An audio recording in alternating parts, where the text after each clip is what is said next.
నమస్తే, welcome to Leo. మనతో ఉన్నారు సీనియర్ జర్నలిస్ట్ హేమసుందర్ గారు. సార్ నమస్తే. నమస్తే అండి.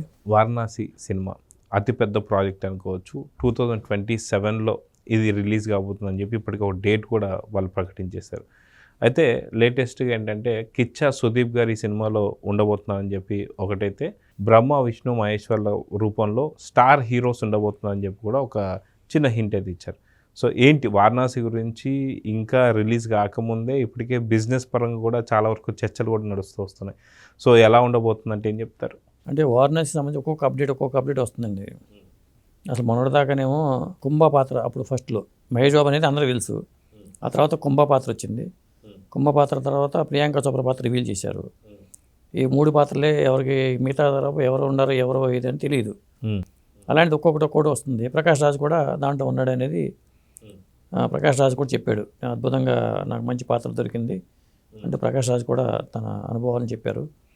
లేటెస్ట్గా సుదీప్ దీంట్లో ఉన్నాడనేది లేటెస్ట్ వార్త. అదేంటంటే రామాయణం ఎపిసోడ్లో సుదీప్ పాత్ర ఉంటుంది. మరి రామాయణంలో సుదీప్ పాత్ర మరి ఏమనుకోవాలి ఏంటి తెలియదు. రామాయణం అనుకున్నప్పుడు రాముడు ఉండాలి. మరి రాముడు మహేష్ బాబుగా చేసినప్పుడు ఆంజనేయుడు ఎవరు, అదే సుదీప్ ఆంజనేయుడిగా చేస్తాడా, సుదీప్ ఆంజనేయుడిగా పనికి వస్తాడా ఎవరికి తెలియదు. అయితే అంతకుముందు ఈ పాత్రకి విక్రమ్ అనుకున్నారు తమిళ హీరో. ఇప్పుడు విక్రమ్ ప్లేస్లో సుదీప్ వచ్చి చేరడం అనేది మనకు వినిపిస్తుంది టాక్. విక్రమ్ ఎందుకు వద్దనుకున్నారు అనేది తెలియదు. అది ఇప్పుడున్న సమాచారం అండి. అదిగాక మనం చూసుకుంటే ఈ సినిమాకి సంబంధించి ఏదైతే ప్రీ రిలీజ్ ఈవెంట్లో అంతకుముందు కూడా మనం చూసుకుంటే టైటిల్ అనౌన్స్మెంట్ ఈవెంట్లో అక్కడ రాజమౌళి గారు చాలా స్పష్టంగా నాకు దేవుళ్ళు అంటే నమ్మకం లేదని ఒక మాట మాట్లాడడం మనం చూసాం. కానీ ఈ సినిమా మొత్తం దేవులపైనే మనకి సినిమా మొత్తం కనిపిపోతుంది.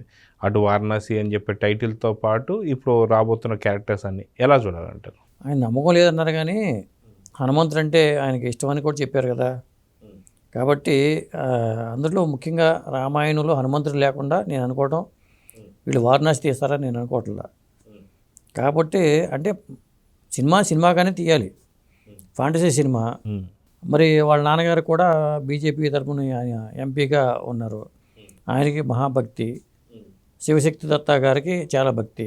ఆ ఫ్యామిలీలో అందరూ భక్తి పరులే. కాబట్టి స్వయం కృషిని నమ్ముకుని వచ్చిన వాళ్ళు ఏంటంటే మాకు నమ్మకాలు లేవు అంటారు కానీ అంతర్గతంగా అన్నీ ఉంటాయి. అక్కడే నాగేశ్వర గారు అంటే నాకు నమ్మకాలు లేవు అంటాడు ఆయన. అంటే నేను ఎదిగాను కాబట్టి నా కష్టంతో ఎందుకు నమ్మాలి అన్న మీద వచ్చే మాటలు అవి. మరి రామాయణం లాంటి సినిమాలు చేసుకున్నప్పుడు నా మహాభారతం నేను ఎందుకు చేస్తాను ఎందుకంటాడు ఆయన నమ్మకం లేకపోతే. అంటే మహాభారతానికి కమర్షియల్ ఆస్పెక్ట్లోనే చూస్తున్నారా? అట్లా కాదు కదా. ఎన్టీ రామారావు గారు పాత్ర చేసుకుంటే, పౌరాణిక పాత్రలు చేస్తే నేల మీద పడుకునేవాళ్ళు, శాకాహారం మాత్రం తీసుకునేవాళ్ళు అని చెప్తూ ఉంటారు. మరి ఇలాంటి సినిమాలు చేసేటప్పుడు ఖచ్చితంగా ఆ నిష్ఠతో చేయాల్సి వస్తుంది. మహాభారతం చేసినా రేపు అలాగే చేయాల్సి వస్తుంది. కాబట్టి అదేదో తాత్కాలికంగా ఆవేశం అనే మాటలు కానీ నిజానికి నేను అలాంటిది అనుకోవట్లా. సుదీప్ పాత్ర ఏంటి, సుగ్రీవుడికినా మరి రామాయణం అనుకున్న రావణాసుడికి పాత్ర ఉందా? రామాయణంలో ఎన్ని పాత్రలు ఉంటాయి? రాముడిగా మరి మహేష్ బాబు కనిపిస్తే రాముడికి మరో జన్మగా ఇదేమైనా పాత్ర చూపిస్తున్నారా? ఇలాంటి సందేహాలు చాలా ఉంటాయి. ఆయన ఏం చూపిస్తూ పోతున్నారు అనేది. ఇప్పుడు కొమరం భీముని తీసుకుంటే అల్లు సీతారామరాజు కొమరం భీముని ఏకం చేశారు. ఇట్లాంటి డౌట్స్ చాలామందికి వస్తాయి.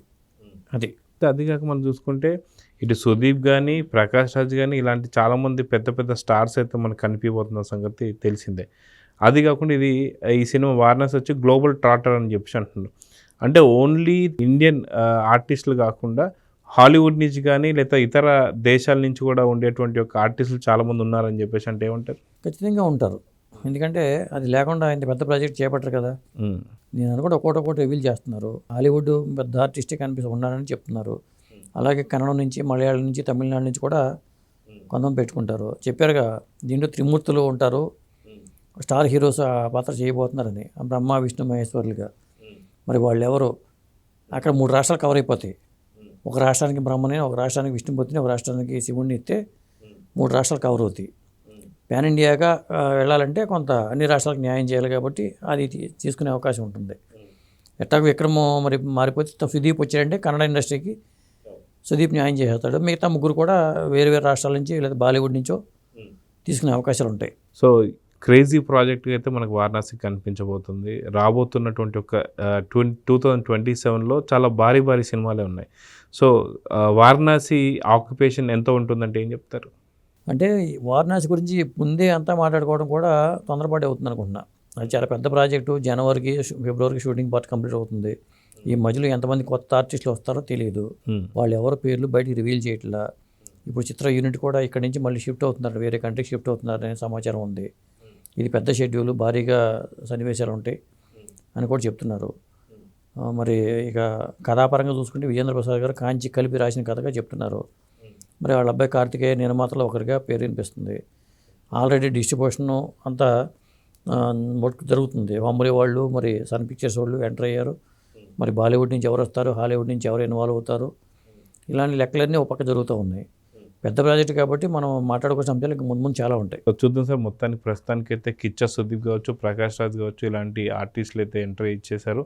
రాబోతున్న రోజుల్లో ఇంకెవరెవరు వస్తారనే లేటెస్ట్ అప్డేట్స్తో మళ్ళీ కలుద్దాం. నమస్తే. నమస్తే అండి.